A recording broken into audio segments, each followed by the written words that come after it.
Once upon a time, a great monk was lying on his deathbed. Before passing away, he said to his young disciple, who was also his chosen successor, "Remember one thing, never allow a cat into your life." With these final words, the master took his last breath. A large crowd had gathered to hear the last statement of the Reverend. Everyone was surprised by his unusual last words, including the young successor. He kept wondering, "Why should I not allow a cat in my life?" The master was cremated with full rituals and respect. However, the young monk was still puzzled and kept thinking about his master's final message. He could not understand its deeper meaning. There was also an old monk in the monastery who had lived alongside the master for many years and had closely observed his life. Although he was wise, he was not chosen as a successor because of his old age and declining health. Noticing that the young monk had been lost in thoughts for several days, the old monk approached him and asked, "Why do you seem so troubled?"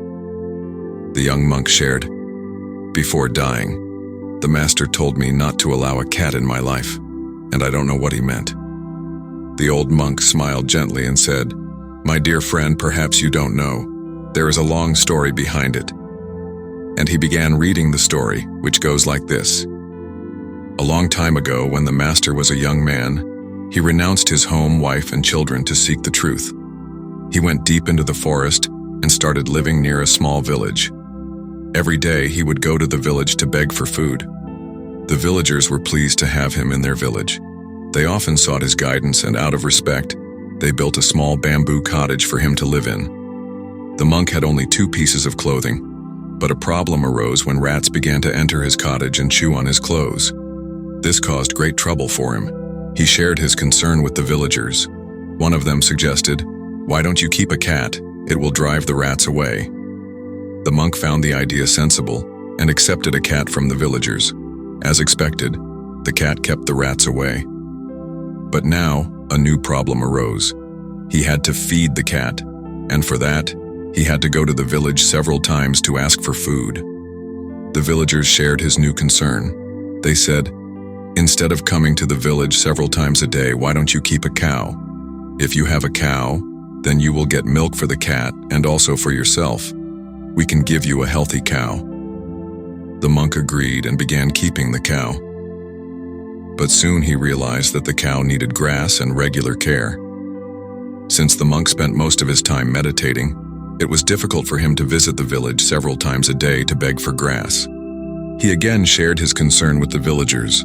The villagers said, "It does not seem right that a monk like you begs for grass every day. You should have someone to help you." They proposed a solution. There was a widow in their village. Her husband had passed away and she had no family. If they asked her, she would be happy to serve a monk like him. She could take care of the cow, the cat, and even him. They would also clear some land beside his cottage so she could grow grass and vegetables there. The monk found nothing wrong with the idea. The villagers spoke to the widow, and she readily agreed.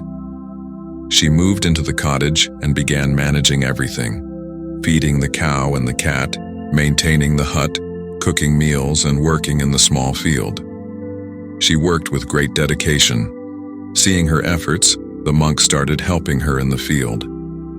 Slowly, they began spending more time with each other, working side by side. Eventually, their bond deepened. The woman was beautiful and the monk was young. They were living under the same roof, and it was only a matter of time before they developed feelings for each other. Their relationship turned intimate, and ultimately the woman became pregnant. After a few months, she gave birth to a child.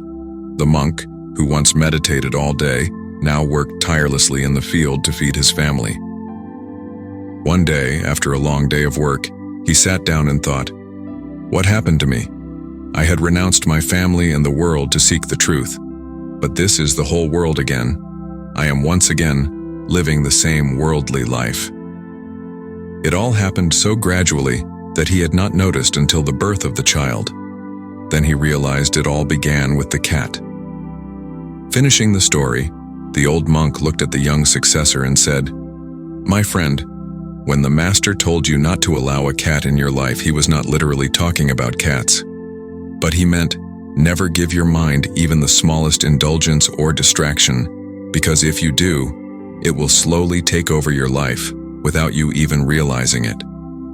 If we honestly look at our lives, we will see that many times we knowingly allow our minds to do things we are aware are not right for us. We convince ourselves by saying, just once, it won't become a habit. But that's where the problem begins. The moment you give your mind a little freedom, it starts demanding more, and without even realizing, you fall into its trap. This is how addictions and bad habits take birth. Take the example of watching porn. Many youngsters start watching porn just once, without the intention of becoming slaves to it. They just give their minds a little space to enjoy. But slowly, it becomes a deeply rooted habit. The same happens with junk food. We know it is harmful, yet we give in just once, and over time, it affects our health, energy, and life. The mind is extremely powerful. It can be your best friend or your worst enemy. A well-controlled mind can take you anywhere you wish to go, while an uncontrolled one can drag you into places you never wanted to be. A mind without control is like a fast-running car without a steering wheel or a train without tracks. It has speed but no direction, and that is dangerous. Therefore, you must learn to control your mind and guide it. Otherwise, it will take control of your life. Even the great monk gave a little leverage to his mind, and that one choice brought him back into the very world he had once renounced. So never keep the cat of mental indulgence, because once you let it in, it will quietly take over your life before you even notice. Like and comment on what you learned from this video. See you in the next video.